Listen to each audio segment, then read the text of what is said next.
Tama ba yung pag-aresto kay Ka-Eric at kay Dr. Lorraine Badoy? Ang tanong ko po tama ba ha? Hindi, meron bang kapangyarihan ng Kongreso? Dalawang bagay po kasi yon. Kasi meron po talagang kapangyarihan ng Kongreso. Mga 19 kopong-kopong pa, Arnott versus Nazareno, sinabi na ng Korte Suprema, may ganyang kapangyarihan ang Kongreso para depensahan ang kanyang institusyon. No? Kapag ang Kongreso ang nagpa-aresto, walang remedyo. Kapangyarihan yan ng Kongreso, kabahagi ng tinatawag niyang plenary powers. No? Kasama na nga yan yung kapangyarihan na magkaroon ng investigasyon para po in aid of legislation. At kapag ikaw ay hindi sumipot o hindi nagsisinungaling, pwede kang parusahan. So wala pong kaduda-duda. May kapangyarihan po ang Kongreso na magpakulong by way of contempt of Congress. Pero ang tanong, ditong nangyari kay Ka-Eric at saka kay Doc Lorraine Badoy, tama ba ang pag-aresto nila? Ang sagot ko, hindi. Bakit po? Unang-una, nakita naman po natin, kaya pina-aresto si Ka-Eric, kasi pinipilit siya na ilabas kung sino yung source niya nagsabi na di umano, umaabot ng 1.8 billion ang naging gastos ng speaker. Tanong lang naman yun totoo ba ito? Kinakailangan bigyan ng klarifikasyon. Meron po tayong tinatawag na Soto Law. Opo, lolo po yun ni Senator Soto, ni Tito Soto. At ang sinasabi ron, hindi mo talaga pwedeng mapilit ang mga mamamahayag na sabihin kung sinong source niya. Bakit?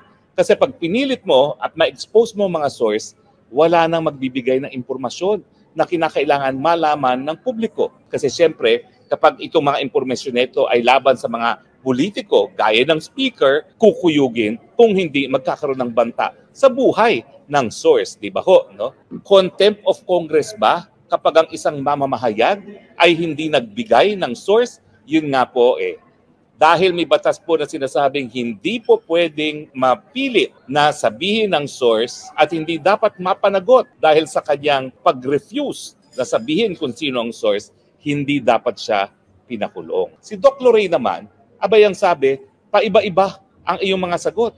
Obviously, ikaw ay nagsisinungaling. May kapangyarihan ba ang Kongreso na magpakulong kapag sa mga taong tingin niya nagsisinungaling? Meron po. Pero, ang sabi ng Korte Suprema dito sa mainit-init pang desisyon sa kaso ng Lincoln Ong versus Senate Blue Ribbon Committee, kung ikaw ay magpapakontempt dahil sinasabi mo na nagsisinungaling, bigyan mo ng right to due process yung testigo. Ano ibig sabihin yun? Dapat pakinggan mo at tanungin bakit hindi ka dapat na mapakulong by way of contempt dahil ikaw ay nagsisinungaling. Kasi, paano mo alam kung ang sinasabi nga ay kasinungalingan?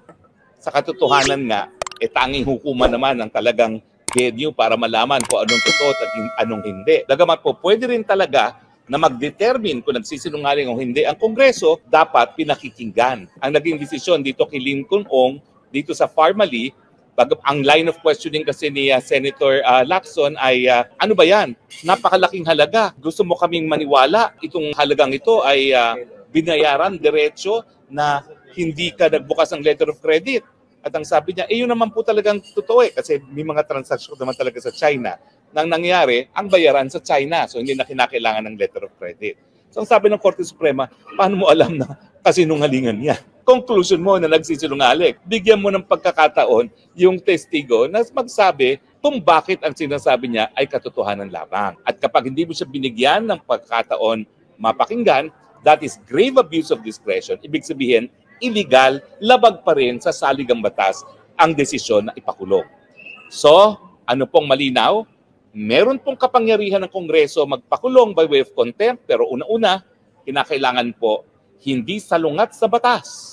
At meron nga pong Soto Law na nagsasabi na hindi po pwedeng mapilitan ang mga mamamahayag na sabihin ng source. At pangalawa, sang-ayon sa saligang batas. Bakit po? Kasi saligang batas ang nagsasabi, ang ating Bill of Rights, lahat ng mga mamamayan ay merong right to due process. Kasi life, liberty, or property.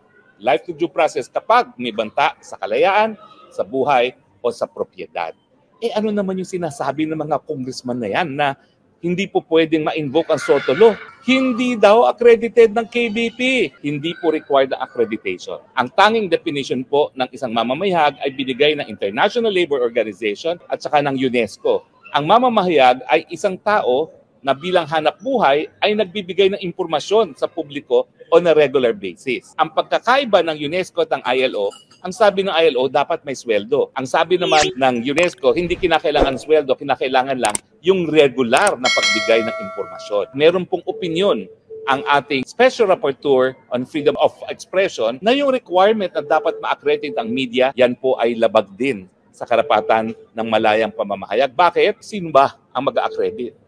Gusto mo bang gobyerno rin ang mag-accredit? Yung KBP po, yan po ay voluntaryong organisasyon. Kasi nga po, dahil sa kalayaan ng malayang pamamahayag, hindi mo po pwedeng supilin, prior restraint, hindi mo po pwedeng parusahan ang mga mamamayag dahil ginawa nila ang kanilang trabaho. Ang nangyari po kay Eric at kay Lorraine Badoy, subsequent punishment na pagkakakulong, na paglabag sa kanilang karapatan bilang mamamahayag. Now, yung accreditation ng KBP, para po yan sa self-regulation. Mas magandang po sana nga na merong self-regulation kasi kung ikaw ay isang tao na sa tingin mo nalabag ang iyong karapatan ng media, doon ka magsasampa ng kaso at ang uupong mga wes kasama sa hanap buhay ng mga mamamahayag na rinireklamo. Hindi po requirement ng accreditation para ikaw maging mamamayag para ikaw ay magkaroon ng benepisyo ng SOTO. Malinaw po ha? Bagamat may karapang rangrihan ng Kongreso na mag-cite in contempt, dapat po ito ay sang-ayon sa saligang batas at sang-ayon sa batas. At ang pagkulong kay Eric, labag sa SOTO law, ang pagkulong kay Lorraine Badoy, labag sa Bill of Rights na right to due process. Tanging hukuman po ang makapagdedesisyon kung tama ang ginawa ng Kamara de Representante. Korte Suprema pa rin ang magsasabi kung tama o mali ang ginawa ng Kongreso. Totoo, makapangyarihan kayo mga congressman. Totoo, kinukuyog nyo ang mga pumupula kay Speaker. Totoo, kaya nyo magpakulong. Pero tanging Korte Suprema lang merong karapatang sabihin kung sang-ayon ba sa saligang batas ang inyong pagkakakulong. Tignan natin, baka mapahiya kayo ha, mambabatas na baka madeklarang lumabag sa karapatan. Dahil sila mambabatas, dapat alam nila kung ano ang saligang batas. Dapat alam nila kung anong batas. Pero alam lang nila, budget, projects.